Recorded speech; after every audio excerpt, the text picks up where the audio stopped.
एक जंगल में एक हाथी और एक बकरी रहते थे। दोनों बहुत पक्के दोस्त थे। दोनों साथ में मिलकर हर दिन खाने की तलाश करते और साथ में ही खाते थे। एक दिन दोनों खाने की तलाश में अपने जंगल से बहुत दूर निकल गए। वहां उन्हें एक तालाब दिखाई दिया। उसी तालाब के किनारे एक बेर का पेड़ था। बेर का पेड़ देखकर हाथी और बकरी बहुत खुश हुए। वह दोनों बेर के पेड़ के पास गए।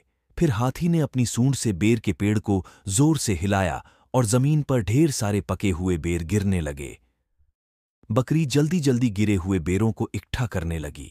संयोगवश उसी बेर के पेड़ पर एक चिड़िया का घोंसला भी था, जिसमें चिड़िया का एक बच्चा सो रहा था और चिड़िया दाने की खोज में कहीं गई हुई थी। बेर का पेड़ जोर से हिलाने के कारण चिड़िया का बच्चा घोंसले से बाहर तालाब में गिर पड़ा और डूबने लगा। चिड़िया के बच्चे को डूबता हुआ देखकर उसे बचाने के लिए बकरी तालाब में कूद गई, लेकिन बकरी को तैरना नहीं आता था। इस वजह से वह भी तालाब में डूबने लगी। बकरी को डूबता हुआ देखकर हाथी भी तालाब में कूद गया और उसने चिड़िया के बच्चे और बकरी दोनों को डूबने से बचा लिया। इतने में चिड़िया भी वहां पर आ गई थी और वह अपने बच्चे को सही सलामत देखकर बहुत खुश हुई।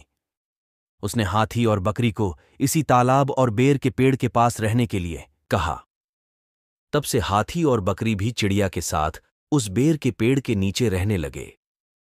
कुछ ही दिनों में चिड़िया का बच्चा बड़ा हो गया। चिड़िया अपने बच्चे के साथ जंगल में घूम कर आती थी और हाथी और बकरी को जंगल में किस पेड़ पर फल लगे हैं इसकी जानकारी देती थी। इस तरह हाथी, बकरी और चिड़िया मजे में रहते और खाते पीते थे। कहानी से सीख, हमें किसी का बुरा नहीं करना चाहिए। अगर हमारी गलती से किसी को परेशानी होती है तो उस गलती को सुधारना चाहिए और मनमुटाव दूर करते हुए एक दूसरे की मदद करनी चाहिए।